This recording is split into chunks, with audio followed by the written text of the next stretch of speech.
So, if you want a little basket, I will hand them out.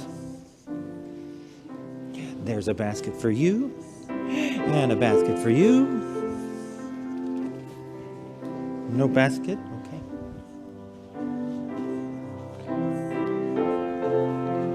Basket? Oh, there you go. Basket for you. We've run out of baskets. Huh? I guess we need some more. You can put it right near. Right near.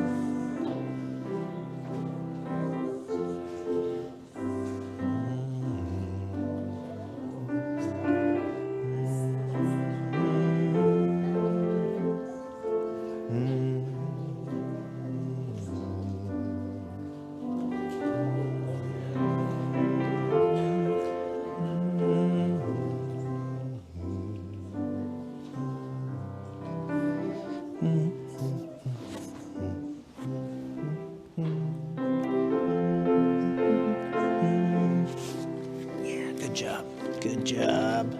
Okay, basket.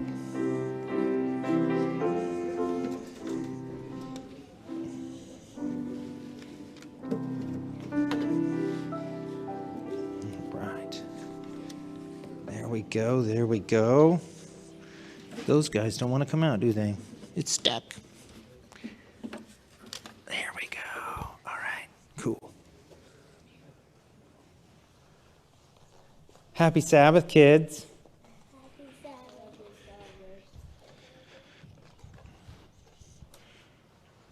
Thank you. All right. Today I'm going to tell you a story. Well, sort of a story about this stuff. Anybody know what this stuff is? Wood. Okay. You've identified it as wood. Can anyone tell me what kind of wood? You can touch it if you want. It's kind of cold because it was in the car. You want to touch it? No? Okay. Anybody know what kind of wood it is? I think I know. Okay, give it a guess. White White wood. Well, you got part of it right. It is a white kind of wood. What? cedar. Not a cedar. Good guess, though. This is white oak. Okay. White oak. What's that? Oh, we have another one. Now, this one's kind of a red color. That's kind of like brown. That's like I didn't sand this one very well. It's kind of rough still. You can see the end, too. See that? I think it's red. Redwood? Boy, I wish. Redwood only grows way out west. I don't get to grow it at my place. This is called red. What was that word you had earlier? Cedar. Red cedar. Good job. Eastern red cedar. Oh, we have something else. What's this here? Wood. Good job. Wow, y'all are really good at this. Well, that's like really. Yeah, that's actually a rot spot in this one. This one was a little rotten. This one is like really cool.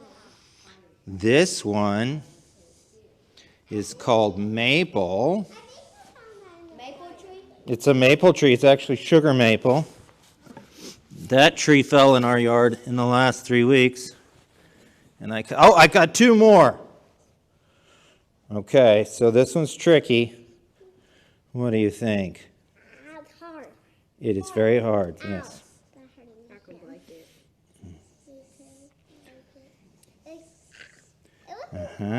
it.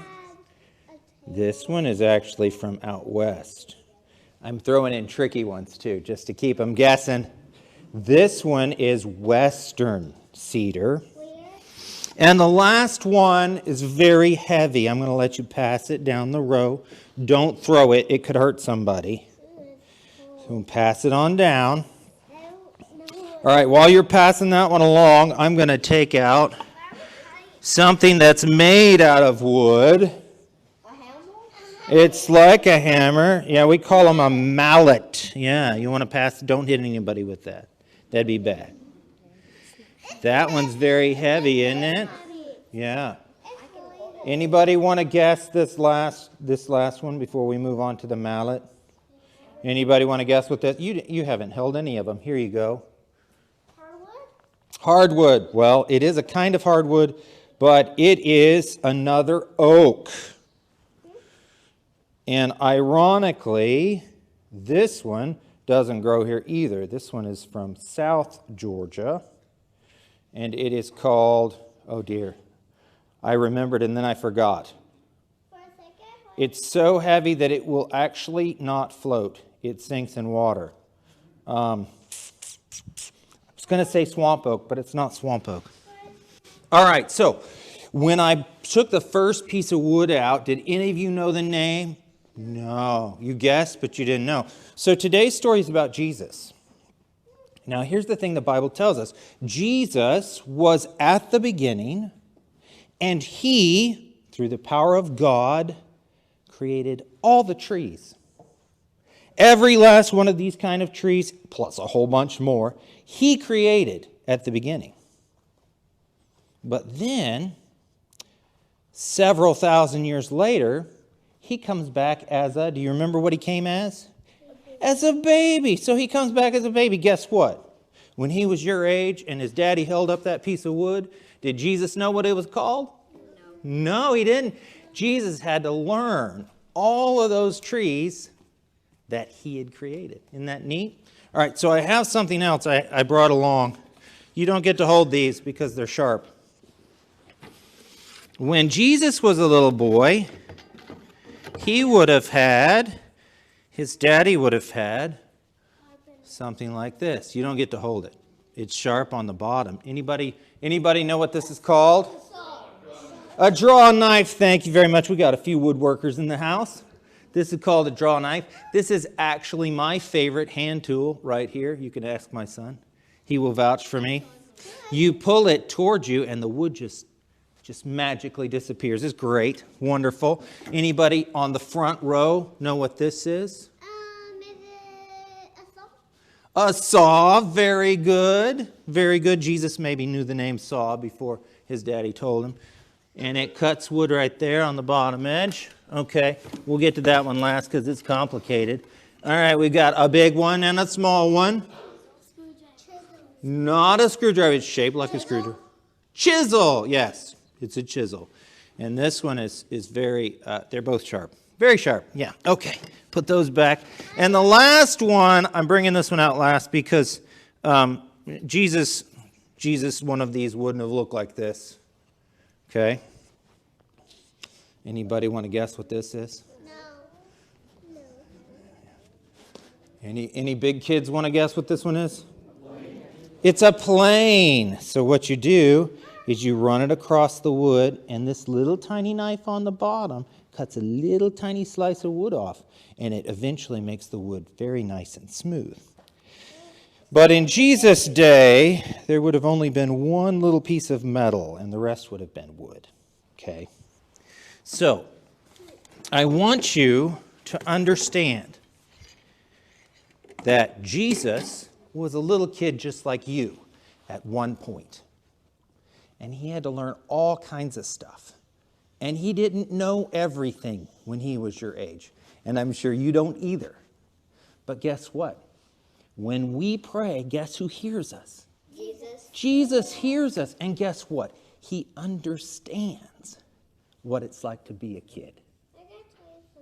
Okay? When we pray, that means we're talking to Jesus. That's right. So we're going to pray right now to Jesus. Let's pray. Lord, thank you so much for coming to earth, for learning, for growing, for being our example. Help us to always trust you. And when we need a friend to talk to, help us to remember that you are always there. In Jesus' name, amen. You may go back to your seats. I got a question. What? Why are we praying when we just talked about Jesus praying? Well, because we can pray to Jesus anytime.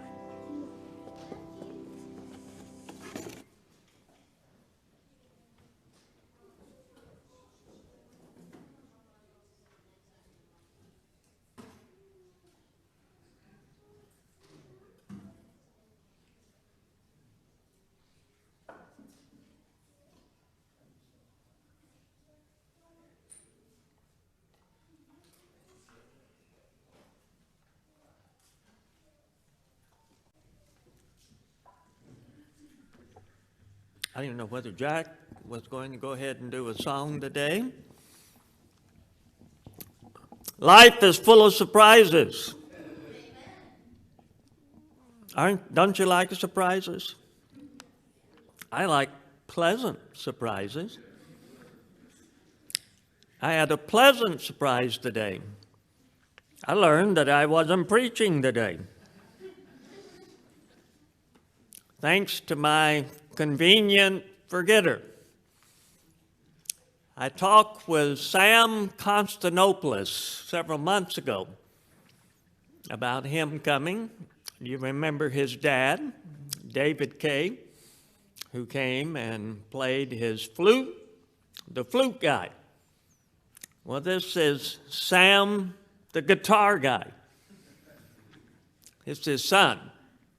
And Sam is 25 years old, lives in Jonesboro, Tennessee, been a worship leader for 8 years, traveling for 2 years, and he partners with Compassion International whole life.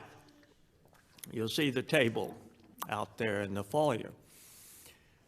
So today, tremendous blessing to me because Anita and I will leave this coming Wednesday to go to Colorado. Be the first time that my kids and all my grandkids will be in one place at one time. So we're going to enjoy about 6 days in Colorado. It's also our 55th wedding anniversary. So Anita and I couldn't have asked for a better anniversary. But I will be getting back. Bob Self will preach next Sabbath while I'm gone. But I will be getting back instead of having to rush and prepare a sermon. Sam Kay has kept that from happening by being the man here that was fulfilling his scheduling, even though the 77-year-old pastor forgot and didn't get it marked down. Have you ever been doing something, you had it all written out, and then you got distracted, and then you never finished doing what you started to do? Probably none of you have had that experience. But that's obviously what happened to me because we had a good conversation. We emailed back and forth. All arrangements were made. It just didn't get to my calendar. And I don't know about you. If it doesn't get on my calendar and doesn't get marked somewhere, this brain just doesn't remember. Anyway, the bottom line is I am so happy that Sam is here today. I know that he will be a blessing to us. We'll take up a love offering. I will need a couple of deacons with the offering plates as we leave today. So be prepared to give a love offering. And make sure you stop at the table and learn about the ministry that Sam is working with. Sam, come up and bless us.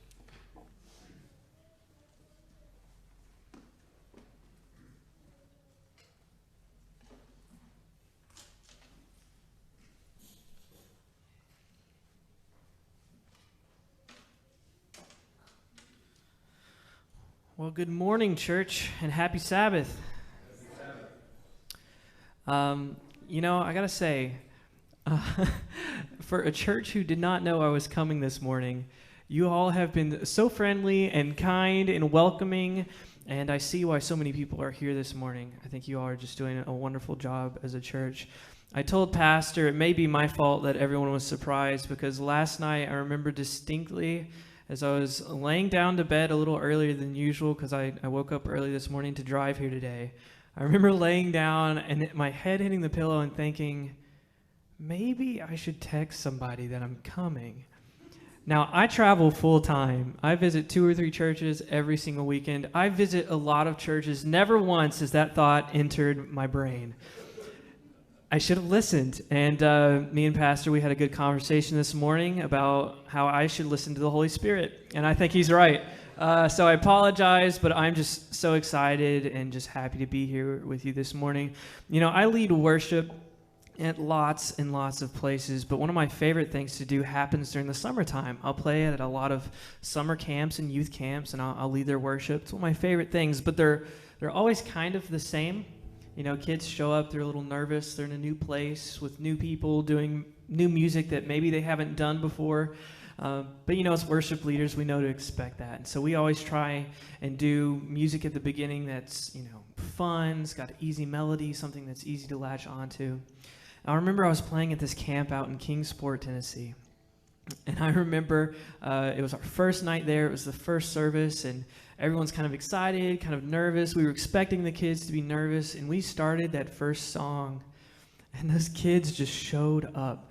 They were singing so loud. In fact, they were singing louder than our sound system could go. Now, if you've been doing any kind of stuff like this for any amount of time, you know that it is a rare thing. And so I remember just being such a beautiful and wonderful time of worship. Now, I've seen a lot of your worship service already this morning, so I know you're here to worship. But we're going to continue in worship this morning in maybe a way that's a little different. But I want to encourage you guys to just worship like those kids worshiped. I'm not saying you have to sing loud or try and sing louder than the sound system can go, but just to worship with that heart, with that reckless abandon in the one of we love. What we're gonna do is, I've got a little extra time this morning, so for the special, I'm gonna sing some songs. I'm gonna sing some songs later on. I just always want there to be an open invitation to worship. So if you want to sing, you can sing. If you want to bow your head and pray, whatever you got to do, this is just going to be a good Sabbath of worship. Amen? Amen. So this morning, I think I'd like to start with a song that reminds me a little bit of home, which is good because we're in Tennessee, which is my home. Some of you heard a sneak preview of it this morning and kept singing it throughout the church, and I was like, well, now I have to do that for the special. So this song is called I Saw the Light.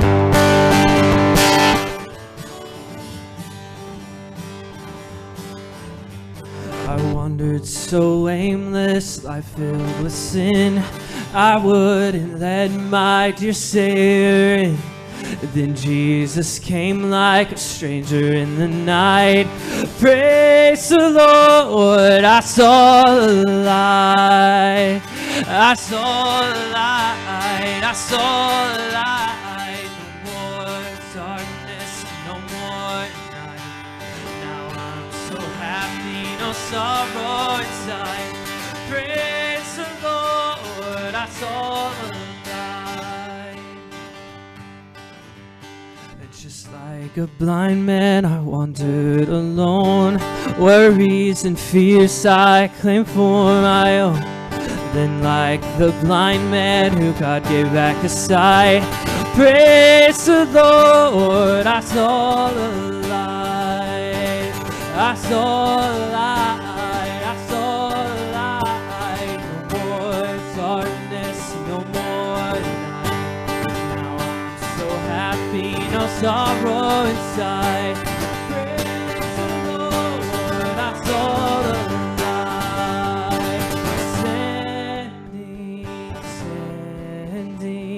Standing on the promises of God, my Savior. Standing. I'm standing on the promises of God. Well, it's just a pleasure to be here with you guys this morning. My full name is Samuel David Constantopoulos. And so I go by Sam K for obvious reasons. Especially growing up in the South, no one could say my last name. People have said my last name wrong in so many different ways. I remember one time I was playing in a Little League baseball game. I remember going up to the plate to bat, and they have the announcer up in the booth. I remember this guy, he did his best. And I remember him saying, and now, up to bat, Sam Constantly Lopez. So close. But it was around that time where I was thinking to myself, maybe I should start going by Sam K. And so that's what I do. But it's just a pleasure to be here with you guys. I love being able to do this ministry. It's just a blessing that God has called me into this ministry. I love being able to work with Compassion International. I love seeing so many local churches and just how they meet the needs of their own unique community. It's just a blessing for me to just get to watch. But I think maybe my favorite part of this is I just get to meet so many people. I get to talk with so many people and just hear amazing stories of how God has worked. So I look forward to talking with you after service, greeting you, and getting to hear a little bit about you. But right now, since I have the microphone, you're going to hear a little bit about me. And so I thought I could start off with a story that I think almost perfectly summarizes my childhood. See, my family, we have this July 4th tradition. And what we do is every year we'll save up kind of our change. And when it comes time for July 4th, we'll kind of sit together. We'll pool all of our change together. We'll sort it. We'll roll it. And whatever we have, we'll go spend on fireworks. Now, this one year in particular, I remember I was still pretty young. I was probably 10 or 11 years old. And I remember thinking, this is the year. I said, this is the year we're going to put on a real fireworks show. And to me, that meant we had to put on this big finale. Now, I know you guys are from Tennessee, and so we have the good fireworks here. We've got those really big boxes where you light it once, and it shoots off like several different shots, right? My idea was to take several of those and tie them together. And so we caught 3 or 4 of these big boxes, we tied them together, and we were twisting fuses together, adding fuses, and pulling fuses away, doing all the things you're not supposed to do with fireworks, but that's what we did. Now, anyways, it came time for that July 4th evening. We shot off our smaller stuff at the beginning of the night, but it finally became time for that big finale. And so we took this big contraption, we set it out in the yard, and we lit it, and we ran away, and it was going really good for the first couple of boxes. But that 3rd or 4th box tipped over and started shooting fireworks at us. I just remember really vividly my big military uncle just jumping up into the night sky, doing this awesome scissor kick as a firework shot straight through his legs. And as a kid, I remember standing there just being like, wow. But what my little kid brain didn't quite comprehend was that firework was headed straight for my noggin. And so the firework hit me in the head, it exploded, and when I opened my eyes, I was covered in purple sparks. It was terrifying and beautiful all at the same time. I survived, I was fine, my mom had me checked.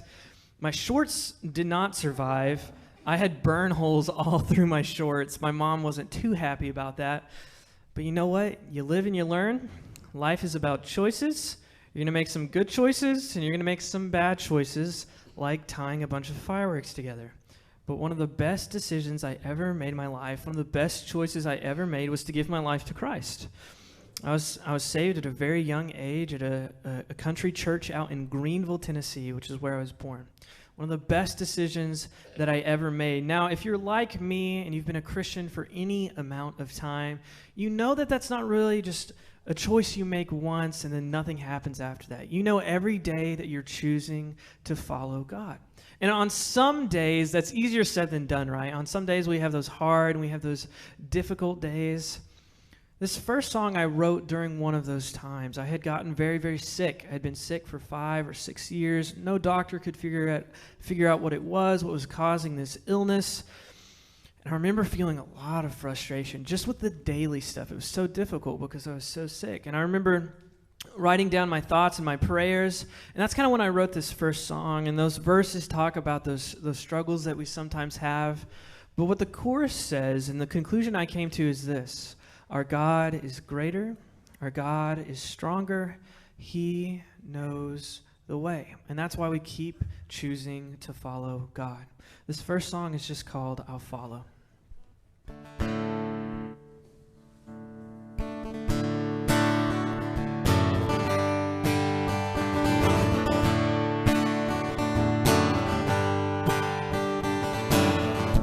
In this life we struggle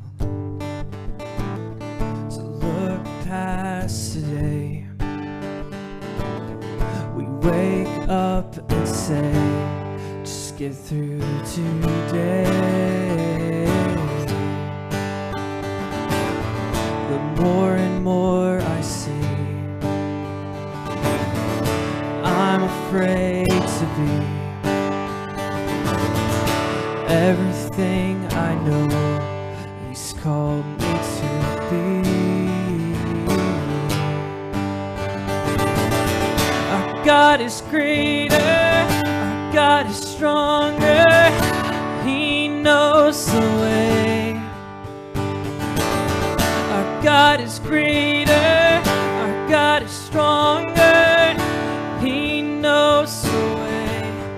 He knows the way. He knows the way.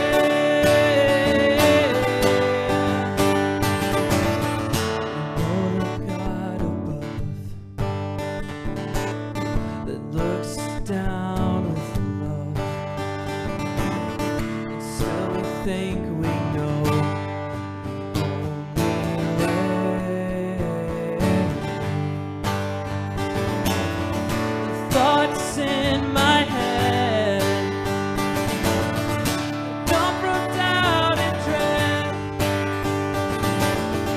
And gotta let these go, 'cause you know the way.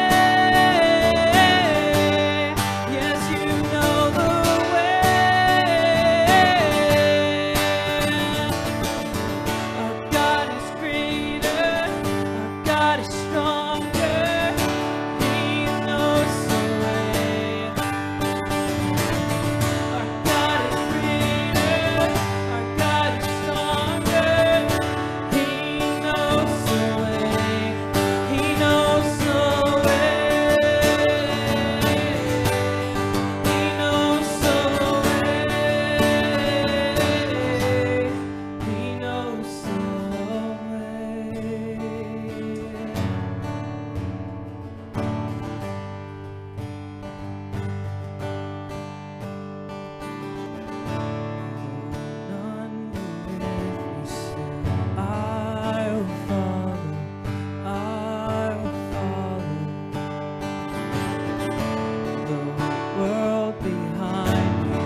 Thank you all. So I grew up in the church. Some of my very first memories on earth were in the church, and they were singing worship music in the church. I think my first church memory ever. I remember we were in a worship service, and like a lot of kids in church, I probably wasn't paying a whole lot of attention, and I'm pretty sure I was trying to army crawl under the pews. And I remember my mom like snatching me up, and she's like, Sam, look, if you're good during service and you try and sing the songs, you can have a Sprite at lunch. And I was like, deal. And so I remember like trying to like sit up real straight and trying to sing the songs. But that was one of the first memories I ever had of church, was doing worship music. And now I love all kinds of worship music, but I grew up on hymns, and that's kind of what my background is in. And I find that when I go through times of like heartache and struggle, I'm always kind of drawn back to those things that I learned first. And so those old hymns for me have always just been a huge encouragement. Songs like Come Thou Fount Right, especially that last chorus. It says, prone to wander, Lord, I feel it, prone to leave the God I love, but still here is my heart, Lord, take and seal it, which is a wonderful, beautiful chorus that was just such an encouragement to me as a young man in high school.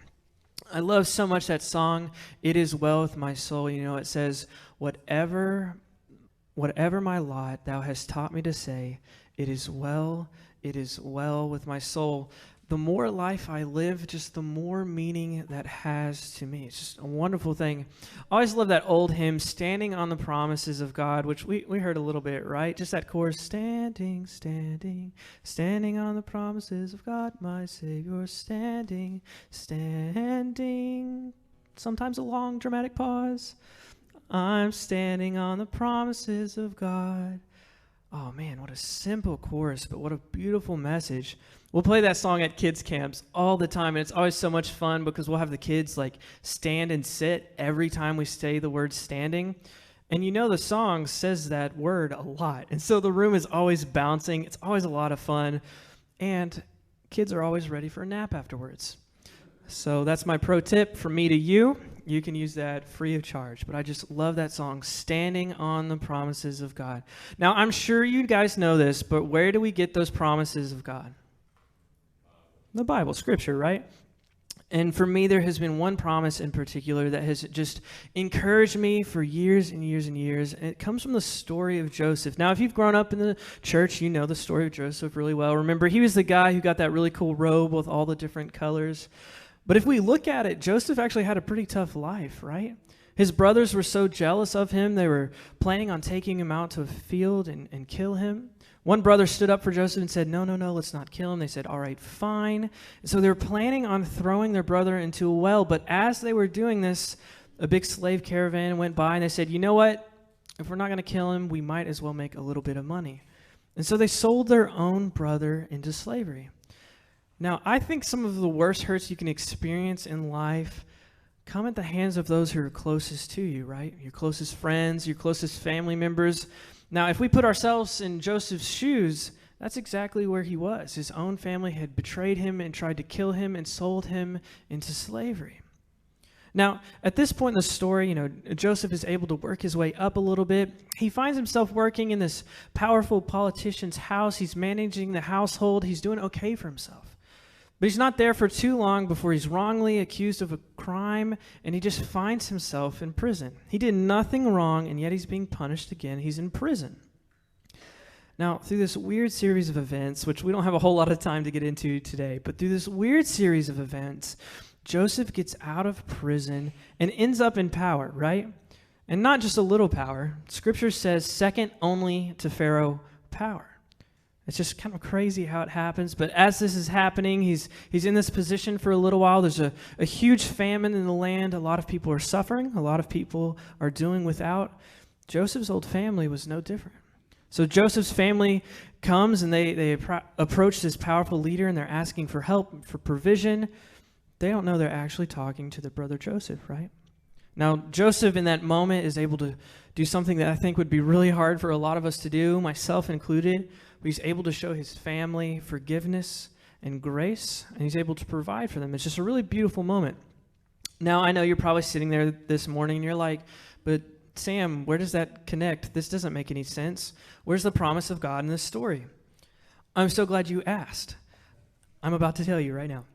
But at the end of this story, Joseph is talking with his family. He's forgiven them. And he says this one little thing just right at the end. He says, what you meant for evil, God used for good. I think that's a principle from the story. I think that's a truth from the story that you can take from ancient biblical times and apply to our lives now. We live in a fallen and broken world.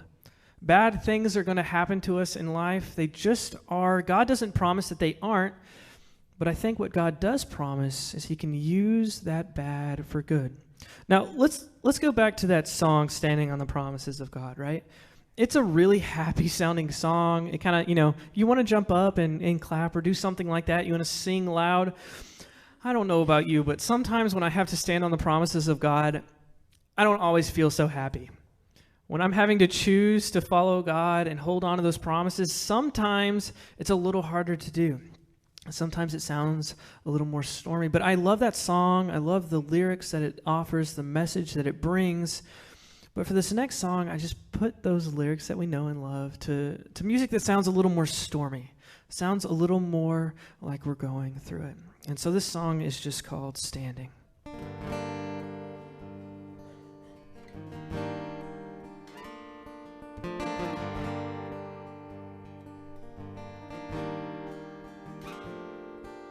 Standing on the promises of Christ, my King.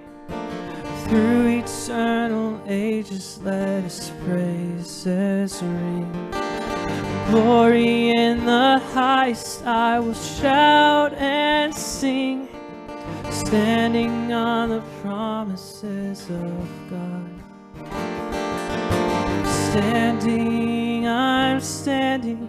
Standing on the promises, I'm standing on the promises of God, my Savior. Standing, I'm standing, standing on the promises, I'm standing on the promises of God. Standing on the promises that cannot fail. When the howling storms of doubt and fear assail, by the living word of God I shall prevail. Standing on the promises of God. Standing, I'm standing, standing on the promises. I'm standing on the promises of God, my Savior. Standing, I'm standing, standing on the promises. I'm standing on the promises of God.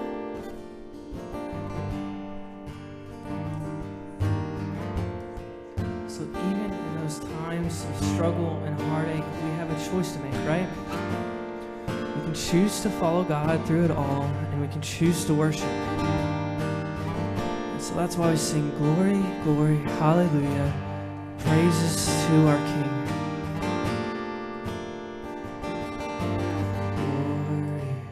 Glory, glory,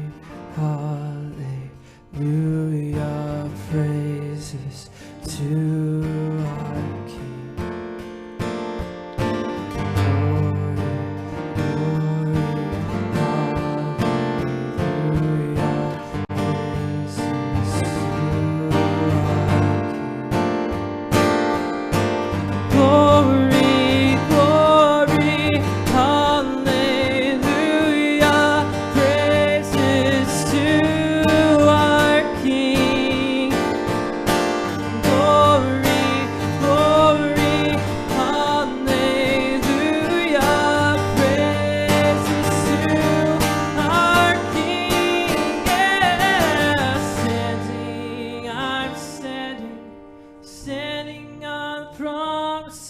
I'm standing on the promises of God, my Savior. Standing, I'm standing, standing on the promises. I'm standing on the promises of God.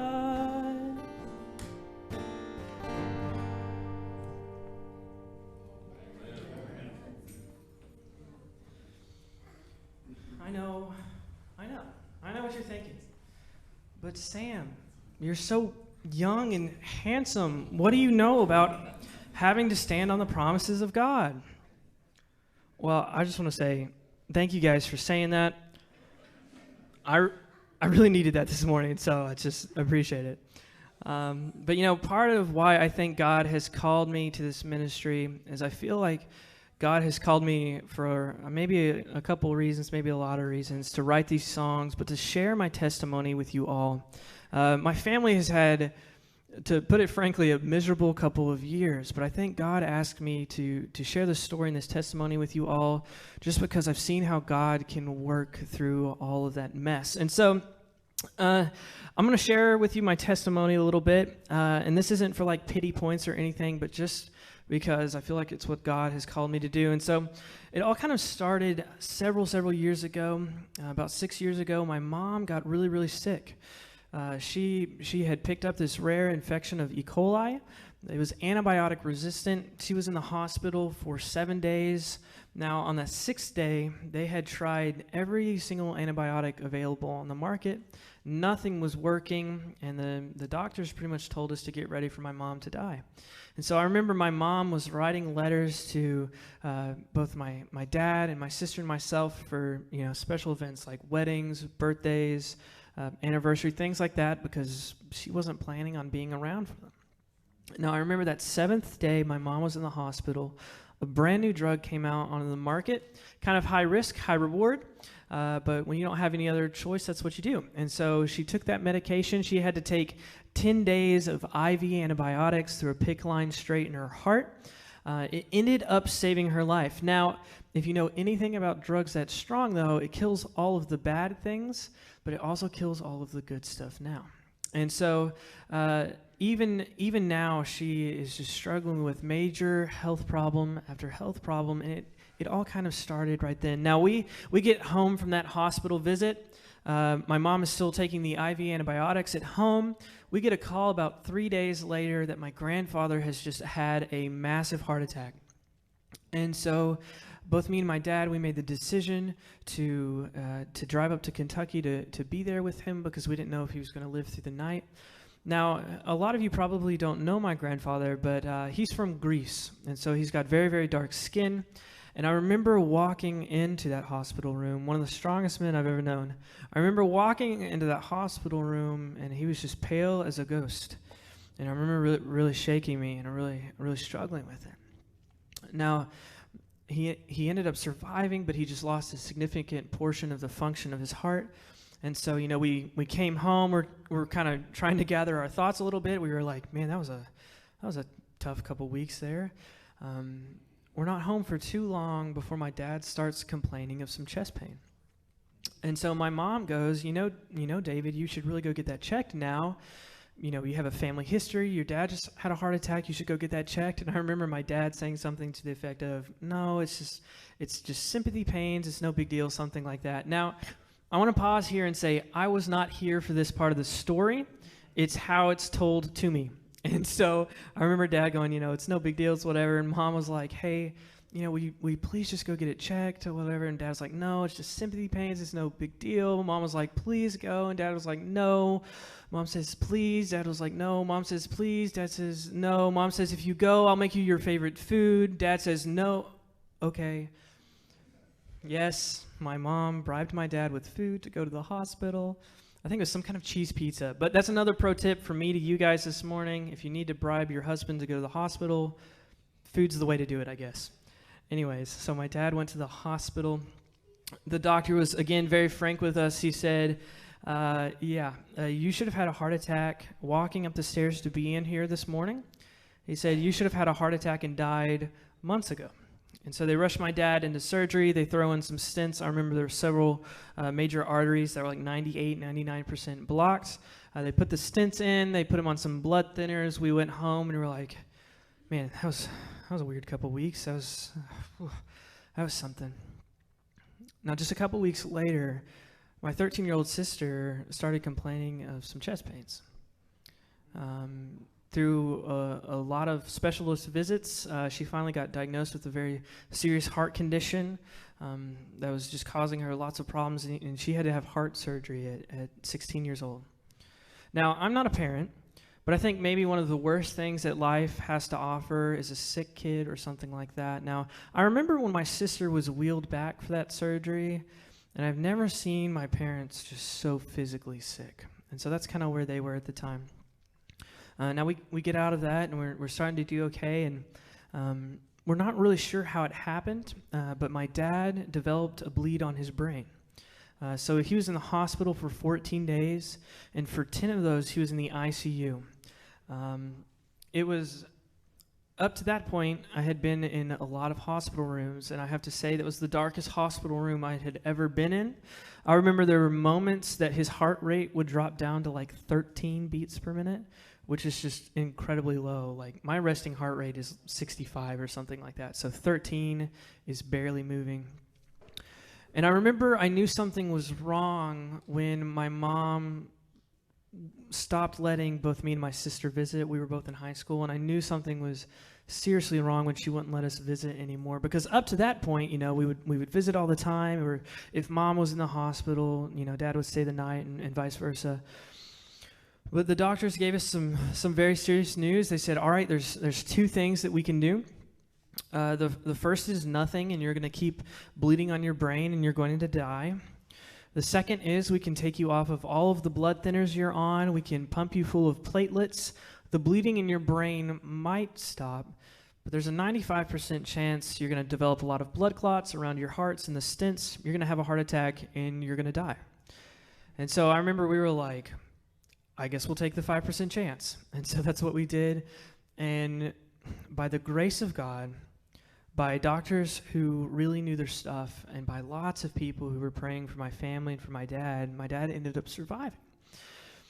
And I remember there was just so many times in that time where we were just struggling and doubting. Me and my sister were in high school in the time, so if someone was in the hospital, me and my sister would have a lot of time just kind of together. And one of the things we would do is there's like this local pizza place that has really big cheese pizzas, and that's what we would do to like help us with our anxiety. We'd be like, it feels like too much, and so we would go get our cheese pizzas. I remember this one night in particular. We got out of the hospital from visiting with Dad during his brain bleed, and it just felt like too much. And so we went and we got our cheese pizzas, and we came back and we ate, and we were like, yay, we feel better. We didn't really feel better, but that's what we told ourselves.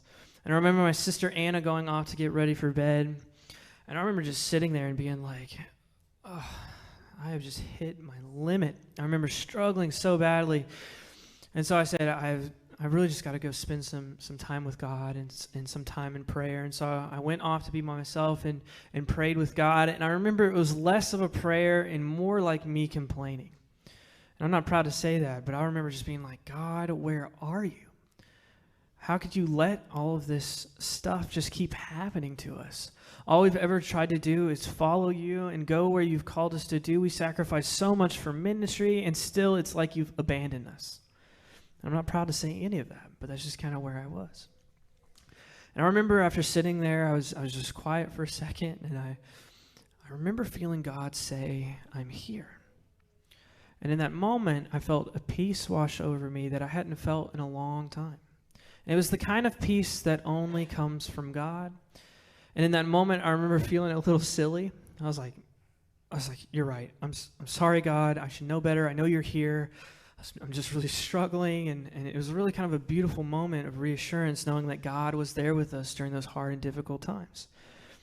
Now, in that moment, I felt like God was calling me to do something that I don't usually feel in moments like that, but I felt like God was calling me to write down my thoughts and my prayers, and I ended up writing this next song. Now, when I write a song, it usually feels like a chore. It feels a lot like a job. It'll take me weeks and weeks and weeks, if not just months. It's a super difficult process for me. But I remember in that moment, I sat down and wrote this song in 20 minutes. I've never done it before, and I don't think I'll ever do it again. But what I'm going to do here in just a minute, I'm going to play this song for you. But I just want this to be a special moment for you and your church. I found in those times of heartache and struggle, when I had questions and doubts, I had such a hard time approaching God to pray. I don't know what it was, but it was so hard sometimes to just take that first step and just pray and ask for help. Now, I know everyone in here in this room is struggling with something this morning. It doesn't have to be health stuff like what we struggled with, but I know everyone's got something on their mind. And I know as soon as I said something, you thought of that something, right? And that's okay. It's okay to struggle. But what I want to do is I'm going to sing the song, and I'm going to play this song for you. And I just want you to be encouraged to take that first step and pray and ask for help. It's okay to do that. And so, bow your heads, close your eyes, read the scripture on the screen, do whatever you have to do. I think this is a good and loving church, so no one's going to care or judge you. But just let this be a moment where you talk with God about your struggles and your doubts, and let God speak to you in those moments. So this song is just called "The God I Know."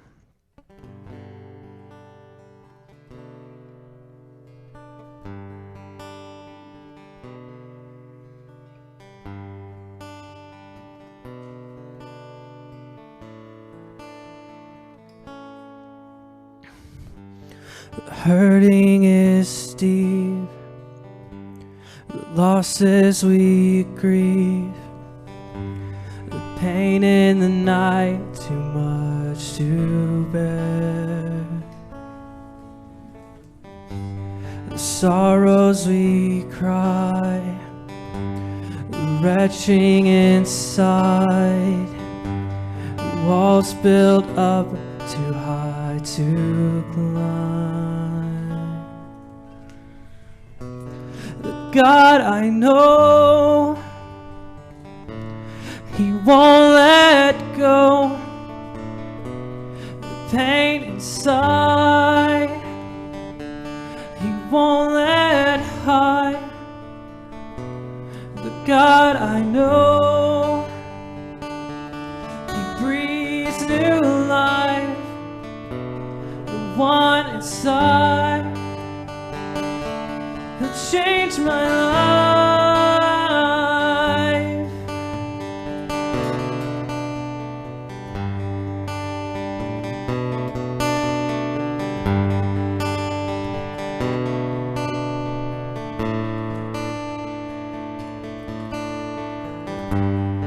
Doubts we can't hide, the fear running blind.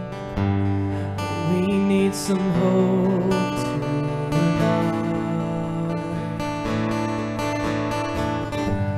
We can't stop now, we can't lose sight. We have to know there's more to life, more to life. God, I know He won't let go. Pain inside, He won't let hide. God, I know He breathes new life. The one inside will change my life.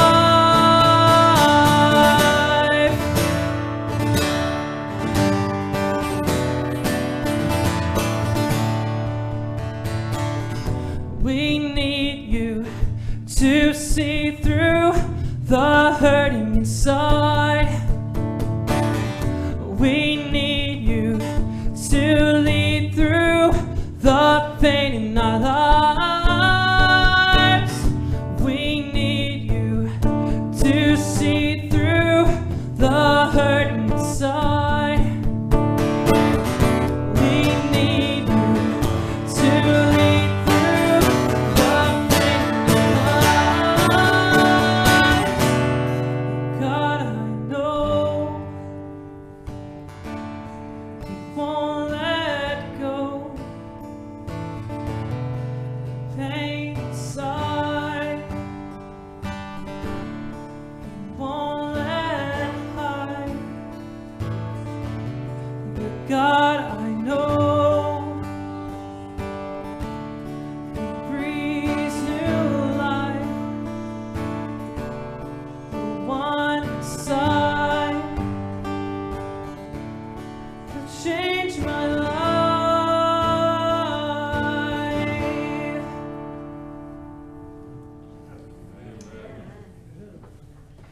I really wish that I could say that I wrote that song, I had that moment with God, and just all of a sudden everything was better.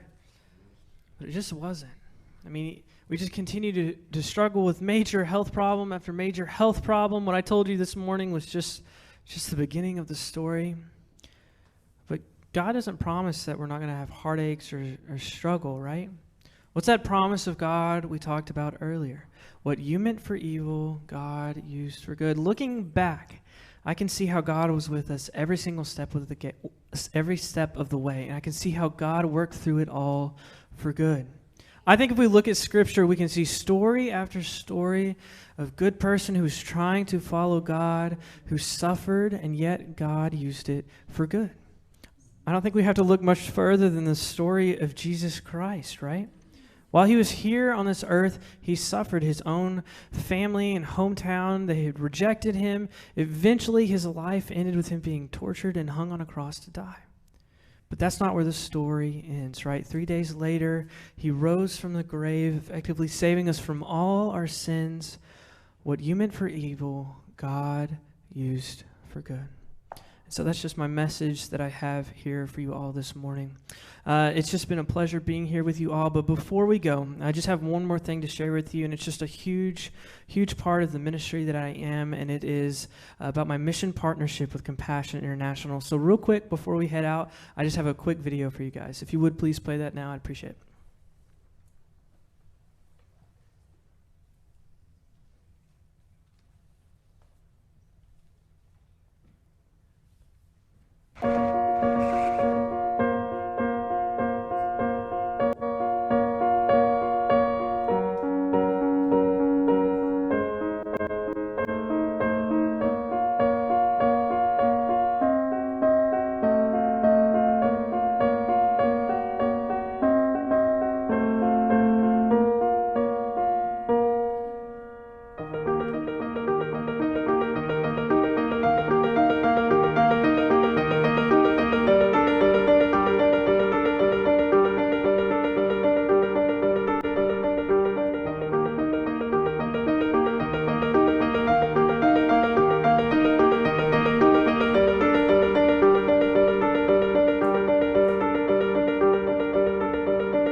Hi, my name is Fellow. I'm so happy you came to see me today. My big sisters take care of me and my little brother when my father is at work. And they fix our food and help us with our homework. Papa says we've all had to grow up fast since our mother died. But now I have someone else who is helping take care of me. Papa calls her my guardian, and at Compassion they call her my sponsor. But I like to call her my friend.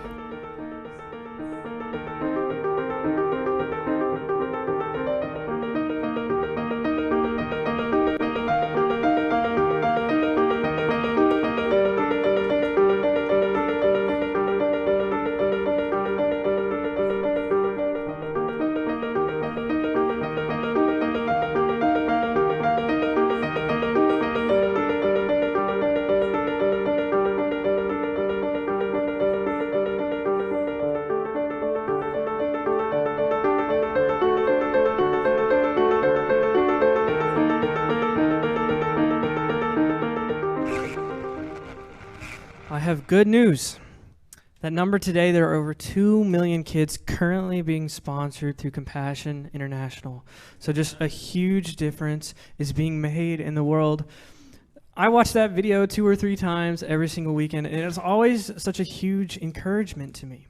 Because sometimes when I look at the world and I see all the bad stuff that is just constantly out there, I see the world's poverty and it seems overwhelming. That video encourages me because I know just one person can make a difference. You saw in the video, sometimes all it takes is one person stepping out in faith and the world can be changed. This Compassion is just a huge part of my ministry. We've been working with them for years and years and years. The way the story goes, my parents sponsored their first kid through Compassion before they owned their own kitchen table. And so they did it when they're really, really young in their marriage, and it's something I do today. But I just want to share with you real quick, because I'm an artist with Compassion International, a lot of times Compassion will send me on trips that to countries where Compassion is working. And so I remember on this one trip in particular, we were in Ecuador. They send us to these countries so that we can see the work that they're doing in country. We can come back to the States and share with churches like you guys. And we got to see amazing work that they were doing in country. They work through local churches and local pastors. And I remember something that was so different about this trip. I just realized how great a job just Compassion was doing, sharing the gospel. Compassion doesn't take any kind of, funds or anything like that from the government, so they're free to share the gospel. And it's just an amazing, amazing thing. But I remember on this trip in particular, we got to meet several of the kids who had graduated from Compassion's program. And so they weren't really kids anymore. They were adults. You had people like preachers, doctors, lawyers, teachers, nurses. Now, to come from third world poverty and go to university and do things like that alone is amazing. But we got to talk with these people, and I can't remember who it was, but someone asked the question, what was it about Compassion that made all the difference? Now, we've been working with Compassion for a while, so I assumed it would be things like, I was able to have drinking water that was close. I was able to go to school. I was able to get the medicine that I needed for my family, things like that. And I remember not a single one of those people gave that answer. Every single one of those people said it was the letters from my sponsors that made all the difference in the world. And each one of those people pulled the letters out of their pocket and were just showing them and sharing with us. And I said, maybe I haven't been thinking about this quite right, because with Compassion, it's so much more than just meeting the physical needs of the child. You get to build a relationship with this kid, right with this kid, let them know that you love them and support them. You really have the chance to be the hands and feet of Jesus to this child. And it was something that shook me that day and just encouraged me to change how I talk about things with churches. But if you're not familiar with Compassion and what they do, it's a child sponsorship program. You get to be the only sponsor for that child. It's $38 a month, and that covers all the physical needs. So things like food, water, clothing, school, medicine, you name it, covers it. But the most important thing is each kid gets the gospel story, and that's what makes all the difference. Just so you know where my heart is today. I sponsor 4 kids myself. A percentage off the top of anything that's given by the church or in the love offering, a percentage off the top goes straight to Compassion. And if I ever do services, on other times of the weeks where I sell things like shirts or CDs or anything like that, a percentage off the top always goes to Compassion, just so you know where my heart is at. But I just want to say thank you guys so much for having me here this morning. Come say hello to me after service. I'll be in the back out there at the booth, and I can answer questions about Compassion. Or if you just want to say hello, I've gotten pretty good at saying hello over the years, so feel free to stop by. But thank you guys so much. You guys are a good church and a kind church, and it's just been a blessing to be here with you all this morning. Thank you, Pastor.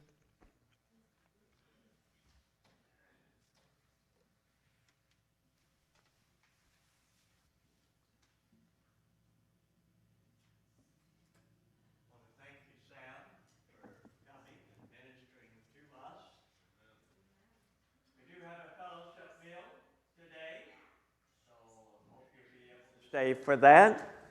Brother Sam will be out in the foyer. You can talk to him more about his ministry that he will be doing. They'll have a deacon there for a love offering to help pay the expense for Sam and his music ministry. Let's stand together and we'll have a closing word of prayer.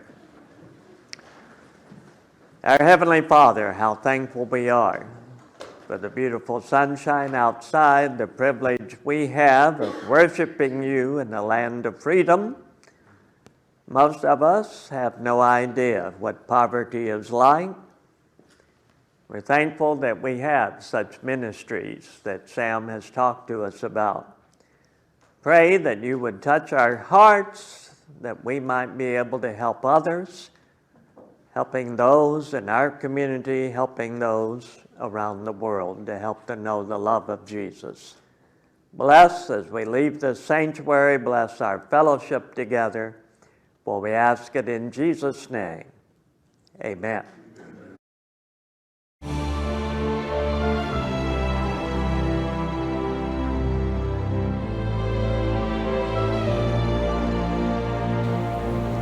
I want to personally thank you for being part of our worship service today. And I hope that you will join us again next Sabbath in our sanctuary or here on the internet. And until then, may the Lord bless you and keep you. The Lord make his face to shine upon you and be gracious to you. The Lord lift up his countenance upon you and give you peace. Have a blessed Sabbath and a blessed week.